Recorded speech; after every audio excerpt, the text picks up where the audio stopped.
Hello hello माके बुझबो बुझबो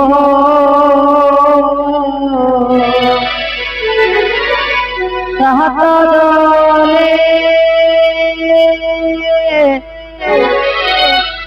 लाजवा फूल दीवा তোমার চরণ কমলে মাকে বুঝবো বুঝবো সাতরে লাজবা ফুল দীবা চরণ কমলে মাকে বুঝবা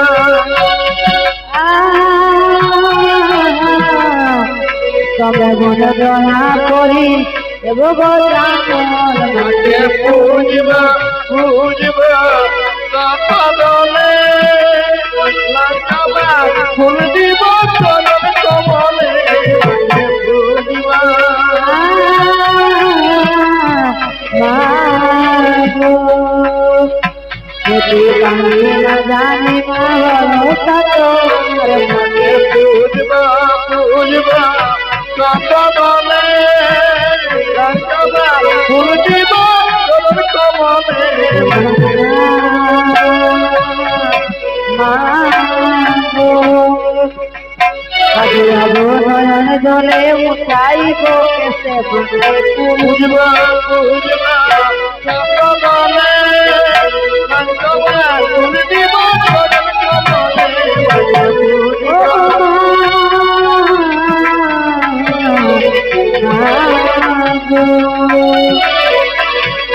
ভক্তি হয়ে রাখি মাগো দেখা দাও আমারে মাকে বুঝবা বুঝবা সাতরে লাজবা ফুল দীবা চরণ কমলে মাকে বুঝবা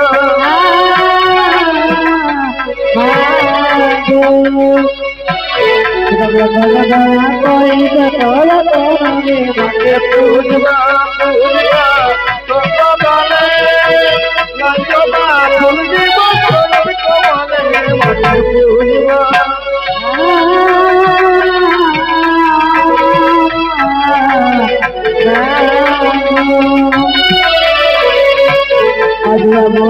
জলে মুছাই তো বুঝবা বুঝবা সাতরে লাজবা ফুল দীবা চরণ কমলে মাকে বুঝবা বুঝবা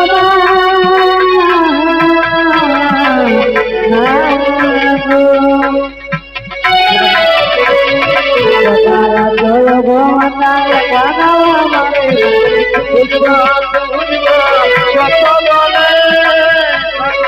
ফুল দীবা চরণ কমলে মাকে বুঝবা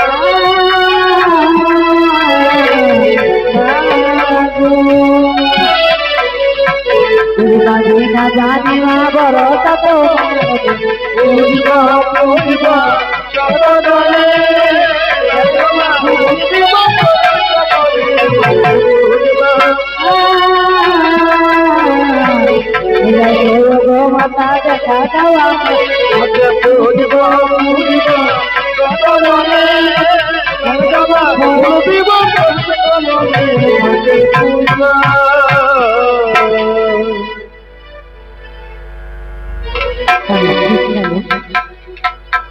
কি হয়েছে নাগমা বিশ্বহরি অনেকটা সখী তারা পরামর্শ করে যে কিভাবে আগে ওটা ধন্বন্তরীকে বধ করা যায় তাই কি করেছে তাকে পরশকে ডাকছে মা বিশ্বহরি আর কি বলছে বলছে ও মহা পদ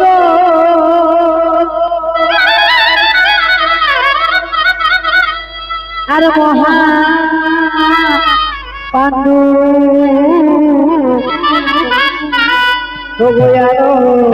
মহা কাহা এই চন্দ্র মনো নাইবে ও গোয়ার সে দোকান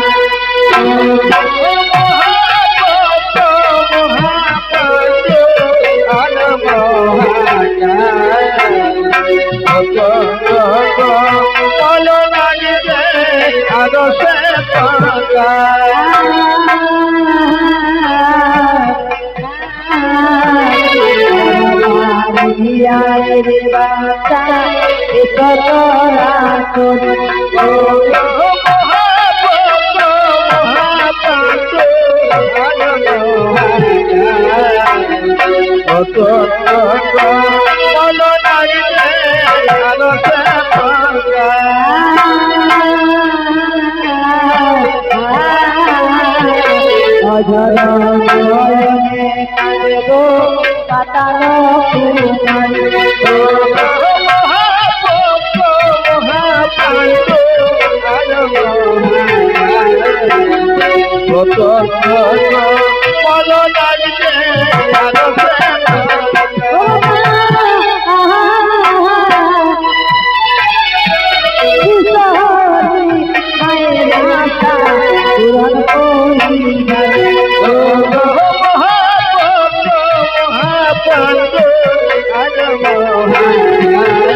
মায়া ডাকে আর বলছে মা গো আমাদেরকে কি বা প্রয়োজনে দেখেছো মা কি বা প্রয়োজনে রেখেছো এমন সময় আজকে মা কি বলছেন আর তাড়াতাড়ি যারে তোরা ও দাদা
বলছো মা গো আমাদেরকে কি বা প্রয়োজনে দেখেছো মা মা বলছো বাবা তোরা চলে যা করতে এমন সময় বলবো না গো আমরা বিনা দোষে বিনা অপরাধে কিভাবে দর্শন করবো ওই ধনন্তরীকে আচ্ছা মা বলছো বাবা তোরা যদি ওটা ধনন্তরীকে তাহলে যে আমার মনে রাখা মনে থেকে যাবে আমার যে ধর্মে আর উঠতে হবে না তা কথা বলছে আমার উত্তর দেবে না এত তৈরি করিস না একটু চলে যা আমার সময় আর কি করেছে না সেই না মায়েরা দেশে চলে যায় ওটা ধনন্তরীকে সংসার করার জন্য কিন্তু ওঝার নগরে সে অতীতের মধ্যে কিছুতে ওঝার বাড়ির ভিতরে প্রবেশ করতে পারছে না। তাই তারা বাড়ির চারিদিকে ঘোরাঘুরি করছে যে কখন ওঝা ধন্বন্তরী বাড়ির বাইরে আসবে আর আমরা সুযোগ উঠে তাকে দর্শন করবো। হঠাৎ একদিন আজ কি করেছেন ওঝা ধন্বন্তরী ছয়টি শিষ্যদেরকে নিয়ে চলে যাচ্ছে নদীর ঘাটে স্নানের জন্য। যেই না আজকে চলের ঘাটে নেমেছে স্নানের জন্য সুযোগ বুঝে আজ কাকিনা কি করেছে ও চলে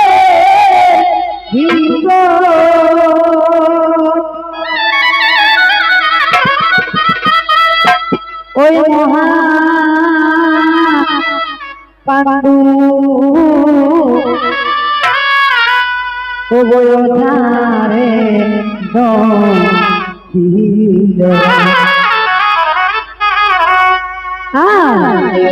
জাহান যাই বলে ওই কৃষ্ণদের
সকলে সামনে থাকে সকলে মিলে বাড়িতে নিয়ে যায়। তাই এদিকে ওঝা না ঘুমানোর চোখে চোখটি বাড়ি গিয়েছে ফুল তোলার জন্য কেমনি সুযোগ বুঝে আজ মহাপদ করেছে। আর দংশন করে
ভিতর মহাপানি লড়াই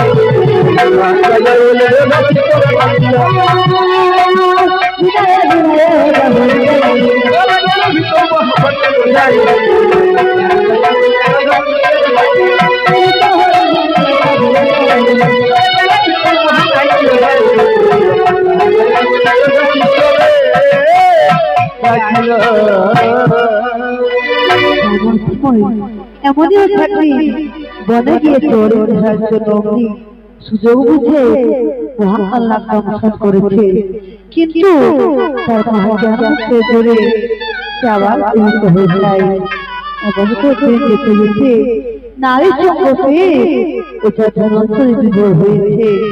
অগ্নি সুযোগ বুঝে কামসাদ করেছে, তবুও সে কামসাদ করলে মহাপ্রজ্ঞান কামসাদ করলে ওটা ধনন্তরী কিছুতেই মৃত্যু হলো না।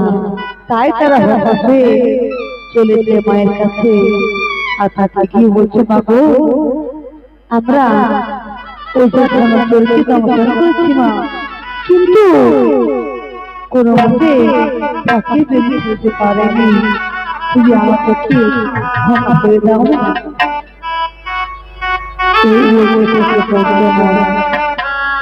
আজ ধ্যান করতে দেখে মাটি চলে গেলে, বাবা তোদের কোনো দোষ নেই, তোদের কোনো দোষ নেই, আমি সকল বুঝতে পেরেছি, এবার যা করার আমাকেই করতে হবে। এমন সময় আজ পঞ্চনা সেখান থেকে চলে যায়। হঠাৎ এদিকে আজ মানুষ হরি নেতা চোখের সাথে পরামর্শ করছে, নেতা তাহলে কিভাবে আমরা ওই ধনন্তরীকে বধ করবো, তাকে যে আমরা কোনোভাবেই শেষ করতে পারছি না। তাহলে কি চলো তাকে মৃত্যুরে এত বিষয় সাবধান করলো, তবু কিছু হলো না। তাহলে আমাদের তো বোঝা ধনন্তরীকে বধ না করলে আমার কাছে মাঝে মাঝে করবে না। তাহলে কোনো কাজ করি। এমন সময় আজকের কাছে কি বলছে, দেবী তুমি এক কাজ করো, তুমি 20 মাথা দই নিয়ে ও চিলাই চলে যাও ঘোরার জন্য নগরে, আর সেই 20 মাথা দই খাইয়ে মেরে ফেলো ধনন্তরী ও তার ছয় কৃষ্ণদেরকে। এবার আমরা দেখি কিভাবে ও ধনন্তরী আমাদের হাত থেকে রক্ষা পায়। এই 20 মাথা দই খেয়েও কিভাবে ও ধনন্তরী তার মৃত্যুকে আটকে রেখে। তাই তুমি দেরি করো না দেবী, এক্ষুনি চলে যাও সেই 20 মাথা দই দিয়ে মুক্তি করার জন্য।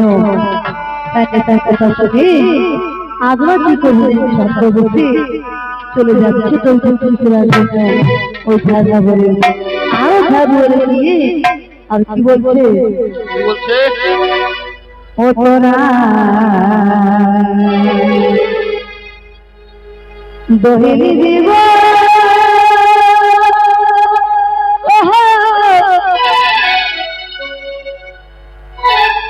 ওই আমার বৃষ্টি মাথা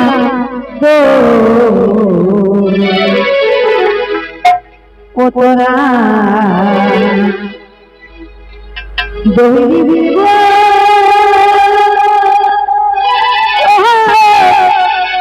ও আমার বৃষ্টি মাথা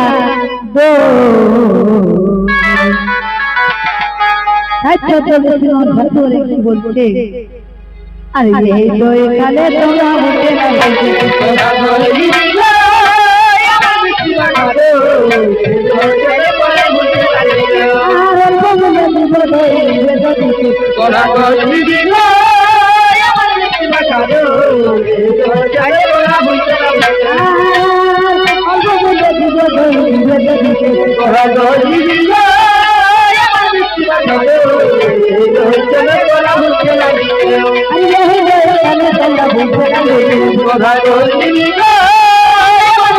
খারে জানে করা হইছে না আর বিদায় বিদায় বলা বলে রাজর দিদি গো আমার মিষ্টিরা খারে জানে করা হইছে না আর বলে বলে রাজর দিদি গো আমার মিষ্টিরা খারে জানে করা হইছে না আর কথা দেখি বলে রাজর দিদি গো আমার মিষ্টিরা খারে জানে করা হইছে না আর বিশাল কথা বলে রাজর দিদি গো আমার মিষ্টিরা খারে জানে করা হইছে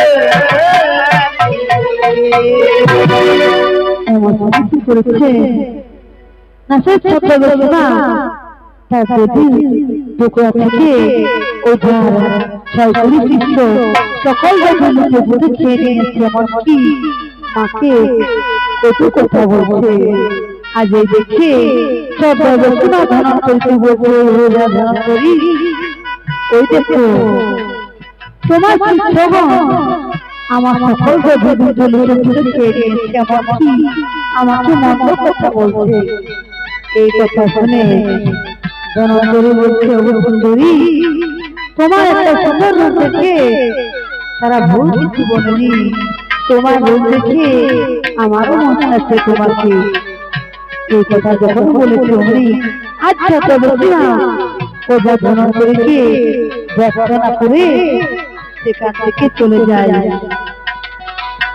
এদিকে সেই কৃষ্ণা দই খেয়েও কিছুতে ওঝা ধনন্দরীর মৃত্যু হলো না ওঝার শিষ্যেরও মৃত্যু হলো না এই দেখে আজ ধর্মে মা বিশ্বহরি কাঁদতে কাঁদতে তার সহচরী নেতা চক্রি কোলে ধরেছে দেখে দেখে বলছে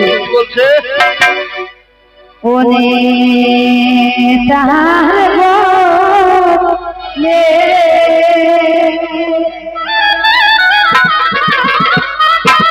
ও বধূ রে আজ কাঁদে মনসা আর বলনে না আমি কেমনে পাবো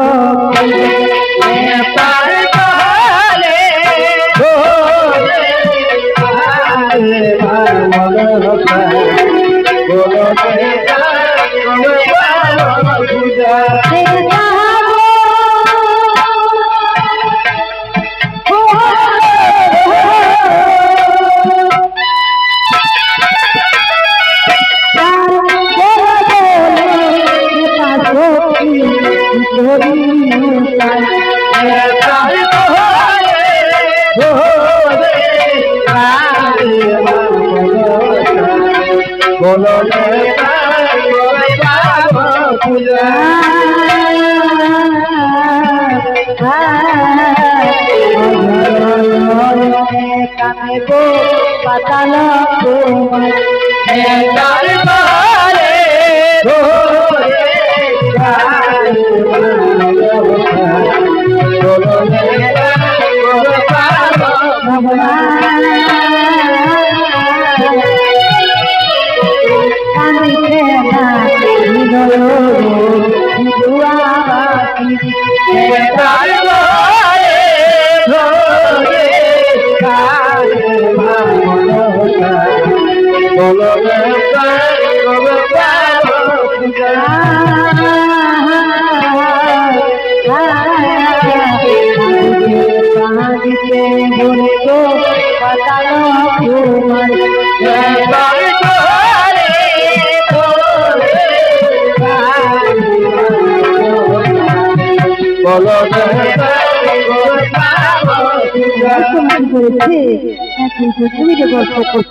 আর ধনে পূজা পাবার আমার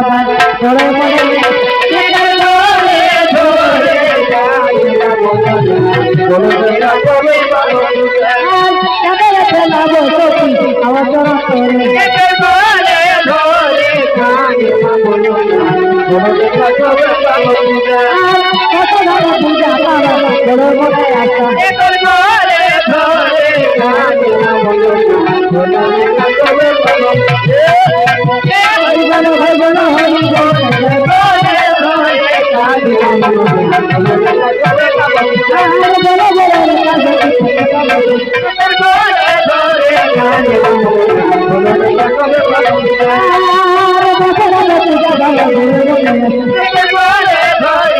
কাঁদে মন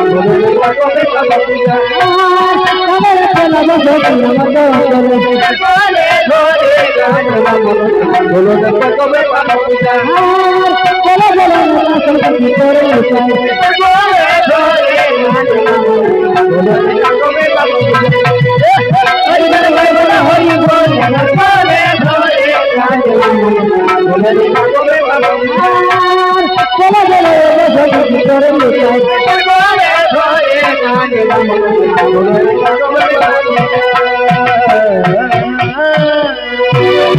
বাবা হাসি করেছে মায়ের কাছে কিছুতে নেতা সুখী থাকতে পারবে না। তাই বলছে দেবী তুমি কোনো চিন্তা করো না, নিশ্চয়ই করেছে যে কোনো প্রকারে করে ফেলবো। এমন সময় আজ মা বলছে নেতা সুখীকে নেতা তুমি এক কাজ করো, তুমি গাভীর ধারণ করে চলে যাও নগরে, আর সেখানে গিয়ে যত ওষুধের গাছ আছে সে ওষুধের গাছগুলিকে একেবারে ছিঁড়ে ফেলো, একেবারে সে নষ্ট করে ফেলো, সেই গাছের শিকড় পর্যন্ত করে ফেলো, যেন সেই গাছের কোনো চিহ্ন মাত্র না থাকে। তাই তুমি দেরি করে চলে যাও। আজ মায়ের কথা শুনে নেতা সখী চলে যায় গাভীর ধারণ করে নগরে। আর সেখানে গিয়ে যত ওষুধের গাছ ছিল সকল ওষুধের গাছগুলিকে একেবারে খেয়ে ফেলেছে, ছিঁড়ে দিয়ে শিকড় পর্যন্ত করে ফেলেছে। এই গাছের কোনো চিহ্ন মাত্র রাখেনি। আর সে মাকে বলছে মাগো আমি তোমার কথা মতো সকল ওষুধের গাছগুলিকে একেবারে নষ্ট করে দিয়েছি, সেই গাছের কোনো চিহ্ন মাত্র নেই। এবার তুমি খুশি তো? এমন সময় আজমা বিশ্বের বলতে ঠিক আছে, এবার তুমি আমাকে 20 মাথা পুষ্পের মালা গেঁথে দাও। সেই 20 মাথা পুষ্পের মালা নিয়ে আমি চলে যাবো বিক্রি করার জন্য ধর্মনগরে, আর সেই মালা পরিয়ে আমি মেরে ফেলবো ও ধর্মনগরীকে। আচ্ছা মায়ের কথা শুনে নেতা সবই তাই করেছে, 20 মাথা পুষ্পের মালা গেঁথে দিয়েছে। তাকে 20 মাথা পুষ্পের মালা নিয়ে তত বসে মা চলে গিয়েছে বিক্রি করার জন্য নগরে। আরো ঝাড়দুয়ারে গিয়ে সে মালা দেখিয়ে আর কি বলছে, আর কে হবে চাহার বলে দিব মালা, আর কে হবে চাহার বলে দিব মালা, ওই আমার ভরা যৌবন, ওই আমার ভরা যৌবন দিলাম দিব আমার মন করে ও চলা। বলছে ওই আমার ভরা যৌবন দিলাম দিব ভরা যৌবন আমার মন করে চলা, ভরা যৌবন দিব আমার মন করে চলা।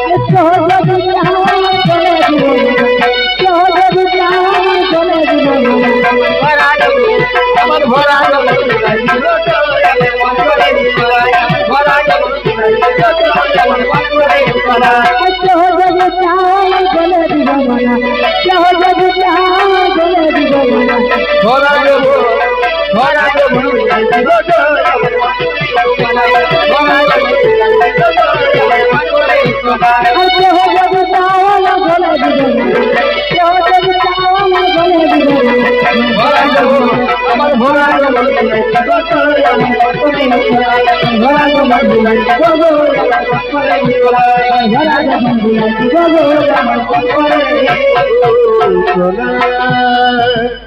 কি করেছেন সেই কৃষ্ণ কাপড় সেবালা করিয়েও কিছুতে ওজাগরণ করেছে বধ করতে পারল না। তাই মা হতাশ হয়ে ফিরে চলে আসে নেতা সাথীর কাছে। আর সে বলছে ওগো নেতা, এবার তো আমি ধনঞ্জয়ের কাছে পরাজিত হয়ে গেলাম, তাহলে কি আমরা কোনোভাবেই ওজা ধনঞ্জয়কে বধ করতে পারবো না? ওজা ধনঞ্জয় কি কোনো মতেই মৃত্যুরে সে কি অমর? এমন সময় নেতা চোখে বলছে, না দেবী, জন্ম যখন হয়েছে তখন মৃত্যু আছে, তাই তুমি কোনো চিন্তা করো না। এবার আমি দেখি আমি সর্বদেশে চলে যাব ওই ধারণা করে দই বিক্রি করার জন্য। আরো ভাবছি সারদার কাছে গিয়ে তোমার কাছে আমি সই পাঠানোর কথা বলবো। সই পাঠানোর পরে তুমি তার কাছ থেকে জেনে নেবে যে কিভাবে ওজা ধনঞ্জয়ের মৃত্যু আছে। তাই তুমি কোনো চিন্তা করো না, আমি এখনই চলে যাব ওজা ধনঞ্জয়ের বাড়িতে দই বিক্রি করার জন্য। তাই নেতা সঙ্গে ছদ্ম বসে আওয়াজে দই বসা নিয়ে চলে যায় ওই ধারনগরে দই বিক্রি করার জন্য। আর ফলে বলে কৌশলে ওজা ধনঞ্জয়ের মৃত্যু সন্ধান জানার জন্য আর ঘর দুয়ারে গিয়ে ও যাত্রী সারদাকে বারবার করে দুধ দিয়ে ডাকছে, ওঠো মাসি, তুমি আমার কাছে প্রত্যেকদিন দুধ নেবে। এই কথা যখন বলে চন্দ্রী, সারদা বলছে, না না, আমি তোমাকে চিনি না, আমি তোমাকে জানি না, তোমার কাছে কেন আমি প্রত্যেকদিন দুধ নেব? এই কথা যখন বলে চন্দ্রী, সদ্য নেতা আজও ভাবছি সারদাকে কি বলছে, ও মাসি গো, ওই আমি তোমায় ভালোবাসি, ও মাসি গো, আমি তোমায় ভালোবাসি। আর প্রতিদিন দুধ দিয়ে যাবে আসি মাসি গো, ও মাসি গো, আমি তোমায় ভালোবাসি। আর প্রতিদিন দুধ দিয়ে যাবে মাসি গো, মাসি গো, আমি তোমায় ভালোবাসি।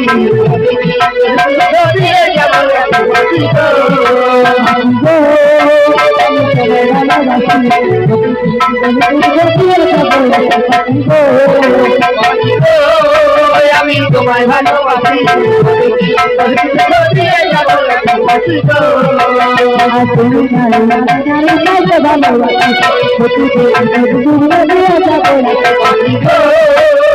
তোমায় ভালোবাসি।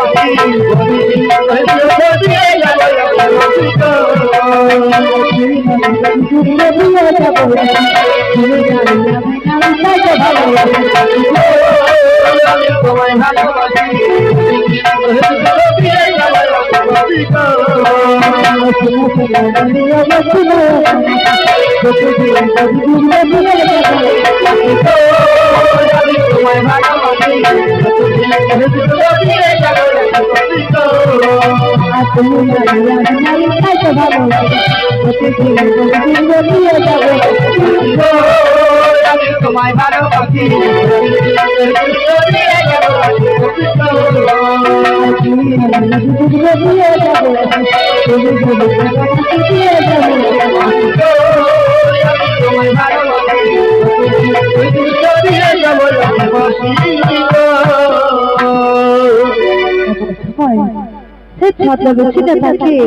সারদা বলছে, তোমাকে তো দেখতে পারলাম না, আর তোমাকে তো কোনদিন আমি দেখিনি, তাহলে আমি তোমার কাছ থেকে কেন প্রত্যেকদিন দুধ নেব? মাসি, এই যে আমি তোমাকে মাসি বলে দেখেছি, এটা কি যথেষ্ট নয়? মাসি মনে করে তুমি আমার কাছ থেকে প্রত্যেকদিন দেবদূত নেবে তো? এই কথা বলতে বলতে সারদা বলতে ঠিক আছে, তাহলে আমি প্রত্যেকদিন তোমার কাছে দেবদূত নেব। তুমি সময় করে আমাকে প্রত্যেক দিনই দেবদূত দিয়ে যাবে। এইভাবে সেই ছদ্মবেশী নেতা প্রত্যেক দিন ছদ্মবেশে দেবদূত দিয়ে যায়। এইভাবে কয়েকদিন চলতে চলতে হঠাৎ একদিন ছদ্মবেশী নেতা বলে সারদাকে, ওগো মাসি, তুমি সই কাটাবে? তুমি সই কাটাবে মাসি? সারদা বলছে, হ্যাঁ হ্যাঁ, আমার অনেক দিনের ইচ্ছা সই কাটানোর, কিন্তু মনের মতো চায়নি বলে সই কাটানো হয়নি। তুমি কি কোথাও আমার জন্য সই দেখেছো? আচ্ছা, তবে তুমি তা বলতে, হ্যাঁ মাসি, তোমার জন্য আমি সই দেখেছি। তুমি কি তার সাথে সই কাটাবে? এই কথা যখন বলেছে সারদা বলছে, কি নাম, কোথায় ধাম? আচ্ছা, তবে তুমি তা বলতে, শঙ্খপুরে গ্রাম, নারায়ণ রাজার মেয়ে। তুমি যদি বলো তাহলে আমি তাকে তোমার কাছে হাজির করবো। এই বলে আচ্ছা, তবে নেতা তার রূপের বর্ণনা দিয়ে ও যাচ্ছি সারদাকে আজ কি বলে দিচ্ছে, তো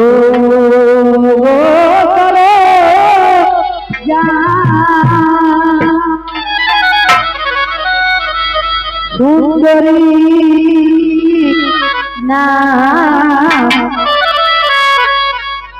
থাকে যে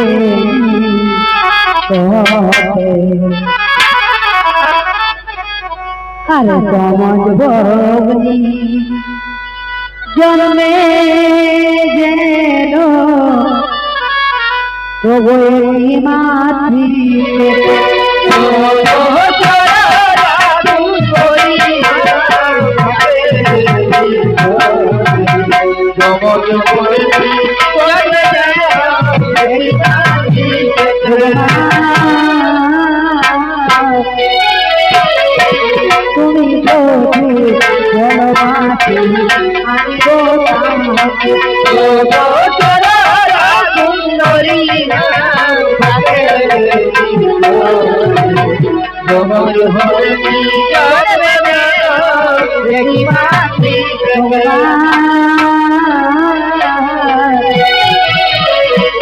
তুমি তুমি যদি বলো মাসি গো,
নাতার রূপের বর্ণনা দিয়ে সারদাকে বলছে, আরে রূপে গুণে তো বলি যে তোমার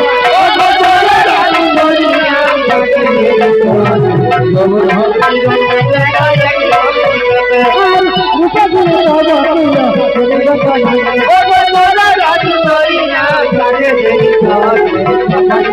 आज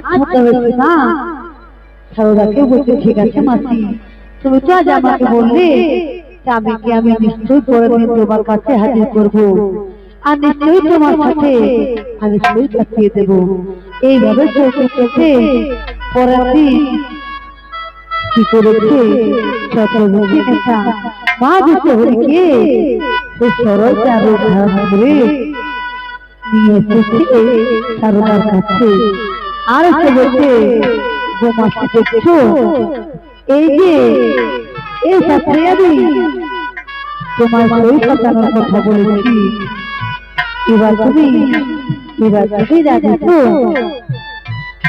তাই সরদাকে দেখে আজও যাচ্ছি সারদা খুব খুশি হয়ে বলে হ্যাঁ এই তো আমি মনের মতো সই করেছি আমার অনেক দিনের ইচ্ছা সই কাটানো কিন্তু মনের মতো পাইনি বলে এটা কোনো হয়নি এবার আমি নিশ্চয়ই তোমার সাথে সই কাটাবো এই বলে তারা দুজনে মিলে সই করতে নিয়েছে আজও দুই সই মিলে মনের আনন্দে গল্প করতে থাকে এই সইয়ের মনে দুঃখটা জানতে চাইছে এরকম ভাবে আজ গল্প করতে করতে হঠাৎ চক্রবর্তী মাথা সারদাকে বলছে অবশ্যই তোমার স্বামী কি কোনোভাবে শুনে তাকে যে সাথেই ধ্বংস করো না কেন তার কেন মৃত্যু হয় না আর সারদা বলতেছে আমি তো এই কথা জানি না কিন্তু আর আমি জানতে কোনোদিন চাই না আমি জানি আমার স্বামীর কোনোদিনই মৃত্যু হবে না আর যদি হয় তা আমি জানি না নিশ্চয়ই আমার স্বামী জানে এইভাবে তারা দুজন মিলে মনের আনন্দ গল্প করছে অর্থাৎ গল্প করতে করতে আজও সারদাকে ভয় দেখানোর জন্য চক্রবর্তী মা সারদাকে কি বলছে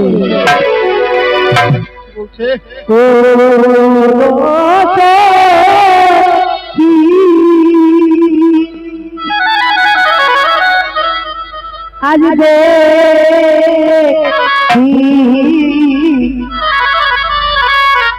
ওই আমার ভয়ে কাঁপিছে আরে পান কো রিয়ে ওই সে স্নান কো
ও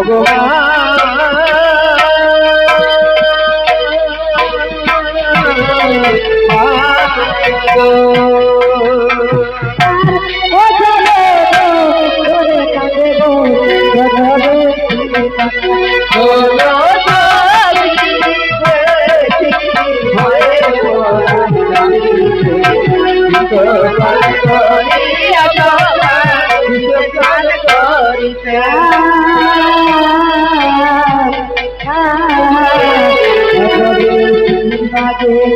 গো বলিতে না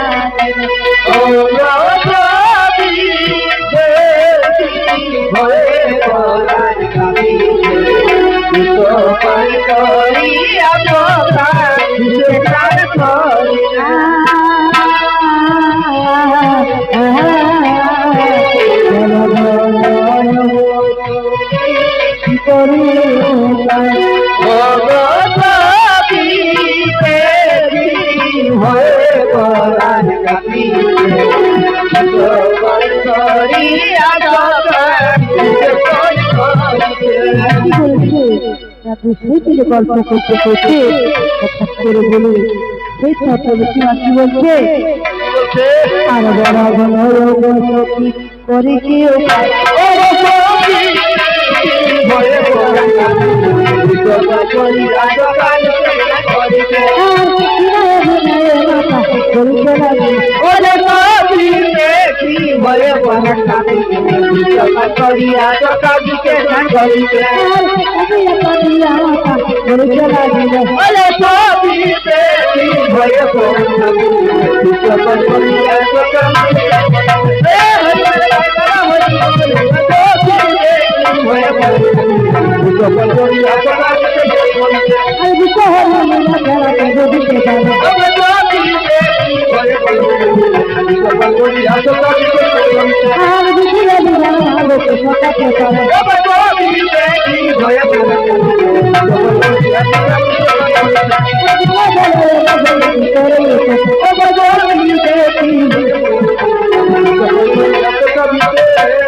দুশো মিলে তারা গল্প করতে করতে হঠাৎ জিজ্ঞাসা করেছে ছদ্মবেশীমা সারদাকে, বলছে গো সই তোমার স্বামী কিভাবে মৃত্যু আছে তুমি যদি আমাকে না বলো তাহলে আমি তোমার সাথে সইয়ের সম্পর্ক রাখবো না, তোমাকে ছেড়ে আমি চলে যাব।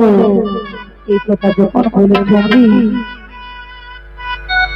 আচ্ছা ছদ্মবেশীমা সারদাকে বলেছি, সারদা বলছে ঠিক আছে আমি তো জানি না, কিন্তু আমি আমার সখার কাছ থেকে জেনে আর তোমাকে নিশ্চয়ই বলে দেবো, তবু তুমি আমার সাথে সইয়ের সম্পর্ক ত্যাগ করো না। এই কথা বলেছে সারদা। তাই রাতের বেলায় যখন আহারের পরে ওটা ভ্রমণ করি যেই না ঘুমানোর জন্য গেছে অমনি আজও সারদা ঠিক করে বসেছে যে গো স্বামী তোমার কিভাবে মৃত্যু বলছে তুমি আমাকে বলে দাও, আমার যে বড় ভয় হয় তাই তো আমি তোমাকে মৃত্যুর থেকে দূরে রাখবো। যে ধরে বসেছে তাই ওজা ধারণ করি সারদার কথা শুনে বলছে ঠিক আছে সারদা আমি তোমাকে বলে দেবো যে আমার কিভাবে মৃত্যু আছে, কিন্তু এই কথা আমি আর তুমি ছাড়া যেন অন্য কেউ না জানে। সারদা বলছে ঠিক আছে স্বামী আমি তোমাকে কথা দিচ্ছি এই কথা আমি আর তুমি ছাড়া আর কেউ জানতে পারবে না। বলতে শুনে সারদা আমার মৃত্যু আছে ব্রহ্ম সাথে, সে মহাদেবের গলায় আছে উদয় না যদি আমাকে দর্শন করে তাহলেই আমার মৃত্যু হবে, না হলে আমার মৃত্যু হবে না। এই কথা শুনে সারদা বলতে ঠিক আছে স্বামী এই কথা আমি কাউকে বলবো না। এই বলে পরের দিন সকালবেলা তারা দুশো মিলে গল্প করতে করতে আমার সময় কি করেছে না তার ব্যাপারে সইকে বলছে অবশ্যই আমি আমার চোখার কাছ থেকে জেনে নিয়েছি যে তার কিভাবে মৃত্যু আসছে। সীমা বলছে কিভাবে সই তোমার চোখার কিভাবে মৃত্যু আসছে আমাকে বলে দাও। সারদা বলছে আমার চোখার মৃত্যু আসছে ব্রহ্মর সাথে সেই মহাদেবের গলায় উদয়নাথ উদয়নাথ যদি আমার স্বামীকে দংশন করে তাহলে তার মৃত্যু হবে, তাহলে তার মৃত্যু হবে না। এই কথা শুনে সীমা বলছে ঠিক আছে সারদা আমি কথা কাউকে বলবো না, আমি তোমাকে কথা দিচ্ছি কাউকে কথা বলবো এই বলে আজ সারদা তার পিতা মহাদেবের কাছে কৈলাস পর্বতে আজ সেখানে গিয়ে তার পিতার কাছে কাঁদছে। এই কান্না দেখে আজ মহাদেব তাকে জিজ্ঞাসা করছে তখন আজমা বিশ্বহরি তাকে কি বলছে তার পিতা মহাদেবকে বলছে ওই আমি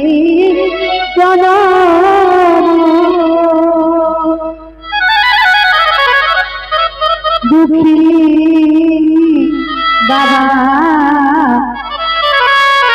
ওই আমার দুঃখে গেল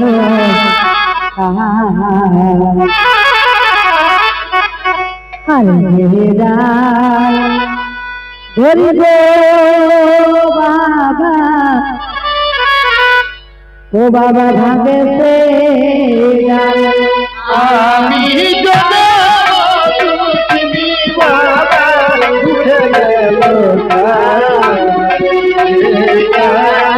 হরি বাবা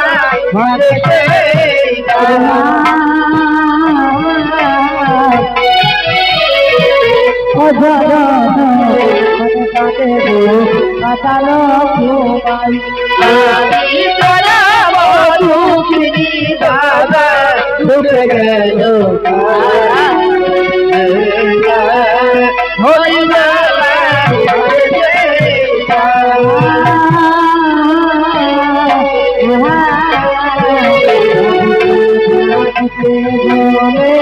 পাতালো আমি বাবা ঢুকে গেল হরি বাবা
কোথায় যাবো বলে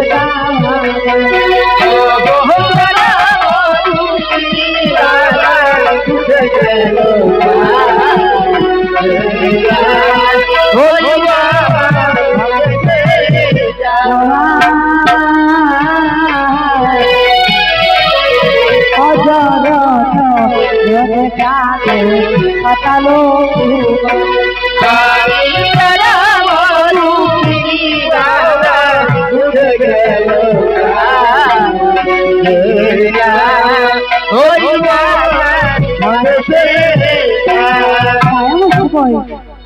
করেছে তার পিতার কাছেও ধরে খাচ্ছে আর কাঁদতে কাঁদতে তার পিতা মহাদেবকে বলছে আর বলো বলো পিতা করে কি দুঃখী বাবা দিতে গেল হরি বাবা ভাগে সেই হরি বাবা ভাগে সেই তারা দুঃখী বাবা দিতে গেল হরি বাবা ভাগে সেই আমি তারা দুঃখী বাবা দিতে গেল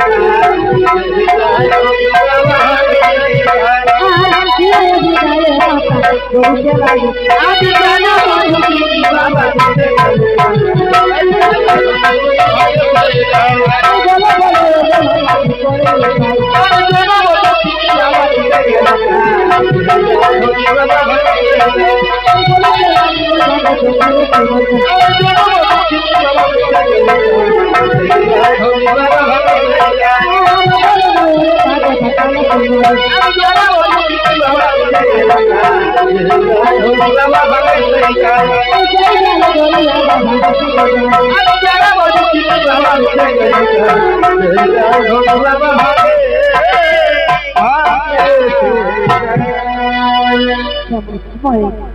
আজমা বিশহরী ও জননীর কাছে তার পিতার কাছে এইদিকে মহাদেব বছরে মা তো কি হয়েছে তুই কারণে কেন কাঁদছিস তুই দোষে গিয়েছিলিস মর্তধাবে তোর পূজা প্রচারের জন্য তাহলে আমার কাছে এসে আবার কেউ কাঁদছিস তোর কি হয়েছে এই কথা যখন বলছে অমনিমা বিশহরী বলছে বাবা আমি খুব বিপদে পড়ে তোমার কাছে এসেছি এমন সময় মহাদেব বলছে কি বিপদ রে মা তোর কি হয়েছে তোর সাথে তো আমি তোর সহচরী হিসাবে নেতা সখীকে দিয়েছিলাম সে কি তোকে সাহায্য করতে পারেনি যে তুই আমার কাছে ছুটে এসেছিস এমন সময় আজ মা বলছে না বাবা যেহেতু আমাকে সবসময় সাহায্য করতে দেবো এবারে আমার তোমার সাহায্যের প্রয়োজন এই কথা যখন বলেছি অমনি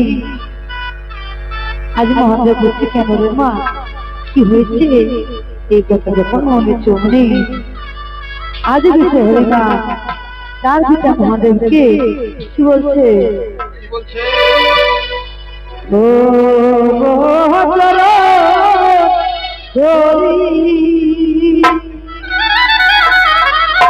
ও বিনয় করে ও পিতা বলি ও তোমারে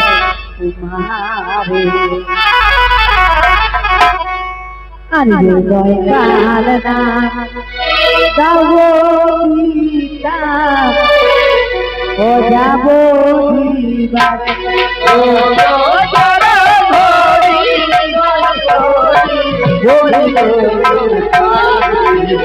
উদয় কালনা ও যাব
কেন রে মা তুই কারণে কেন ওদের ধ্যান করকে বধ করবি এমন সময় আজ আমি তোর বলছে বাবা আমি যদি ওদের ধ্যান করকে বধ না করি তাহলে যে চাঁদ সুদাগর আমার পক্ষে মাথা নত করবে না তার জন্য তো আমি ওদের ধ্যান করকে বধ করতে চাই এই কথা বলে চোখনি আবার কাটতে কাটতে তার পিতাকে কি বলছে, আর বড় বড় গো পিতা করে কি উপায়,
আজমা বিশ্বহরি তার পিতা মহাদেবকে বলছে, বাবা আমি তোমাকে কথা দিচ্ছি, আমার কাছে সুস্থ হয়ে গেলেই ওজা ধনন্তরীকে আমি আবার জীবিত করে দেব। এই কথা বলেছে। আজ মহাদেব বলছে, ঠিক আছে রে মা, তাহলে তাই হবে, তোর কাছে সুস্থ হয়ে গেলে তুই আবার কিন্তু ওজা ধনন্তরীকে জীবিত করে দিবি। আজ বিশ্বহরি বলছে, বাবা আমি তোমাকে কথা দিচ্ছি তো নিশ্চয়ই আমি আবার ওটা ধনন্তরীকে জীবিত করে দেব। এই বলে উদয় রাখতে নিয়ে চলে যাচ্ছে মা ওঝা ধনন্তরী বাড়িতে। তাকে বলছে, ওঝা ধনন্তরী তুই বধ করে আমার কাছে ফিরে চলে আয়। তাই এই কথা শুনে, আজ মায়ের কথা শুনে উদয় কান্না কি করেছে, ও উদয় কান্না আজ ধার গৃহে প্রবেশ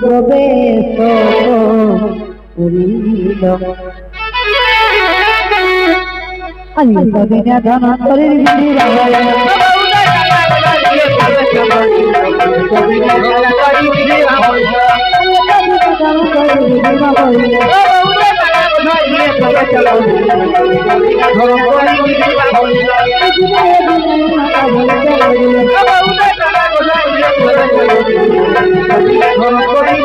আলিয়া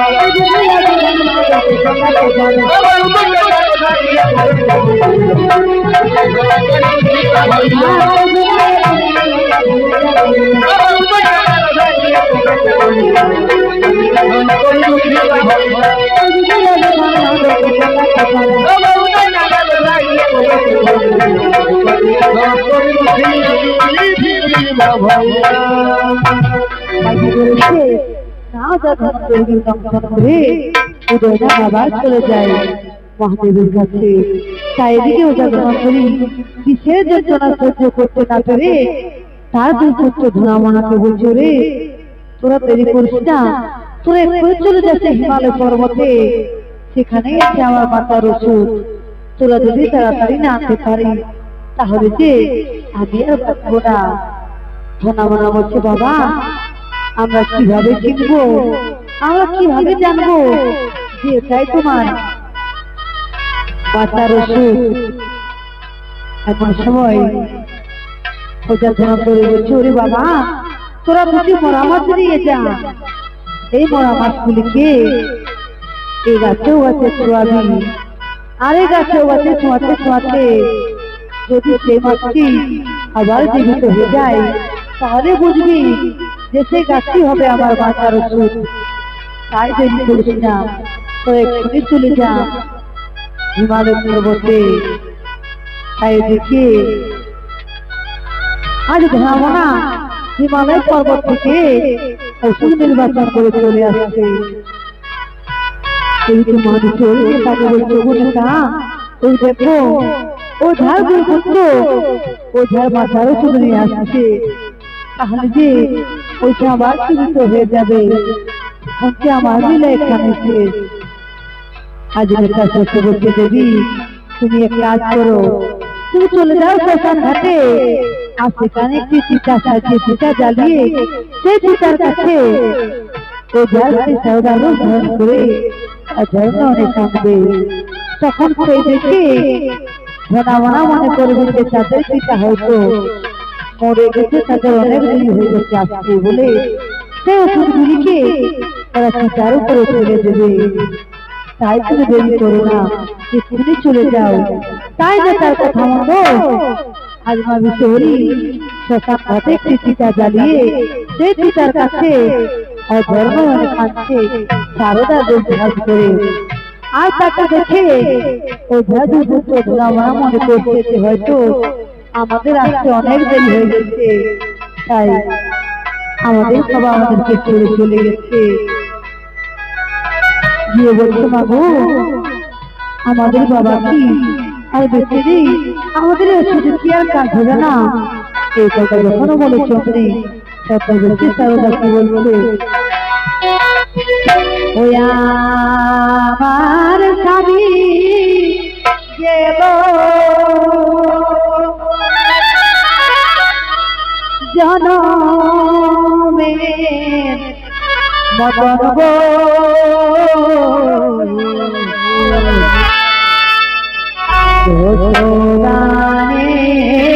কি হবে দেখিবে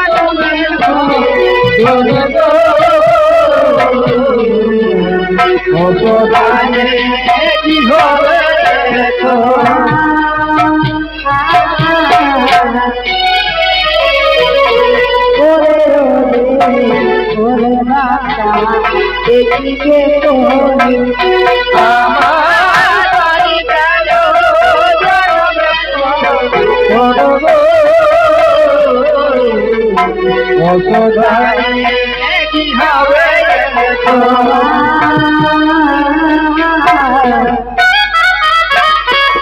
কাঁদিতে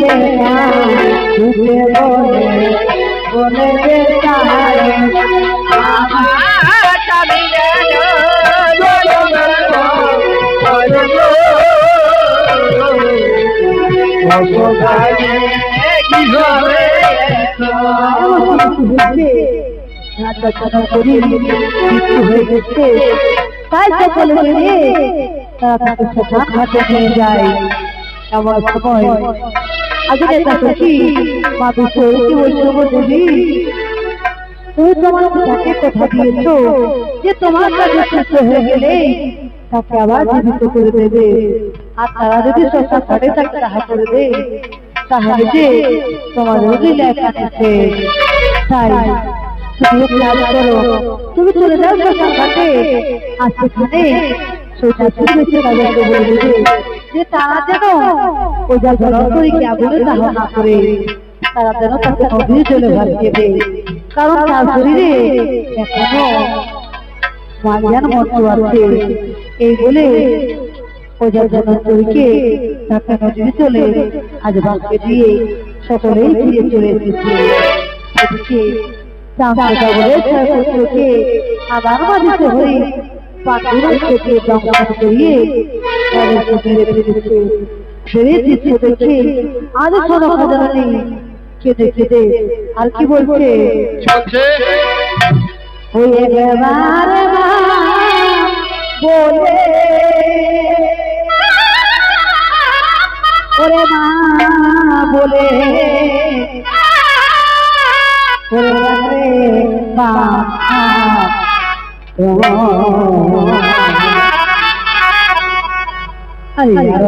দেখে পাবো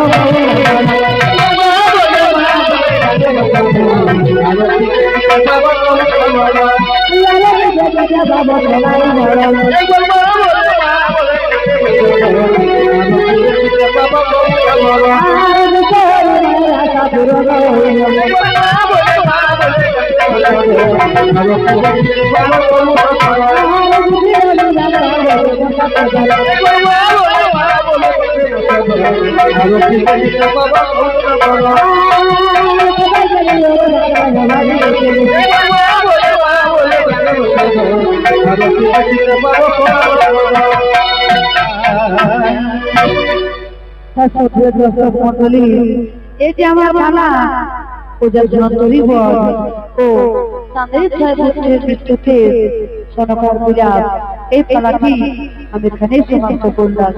নমস্কার, নমস্কার, নমস্কার।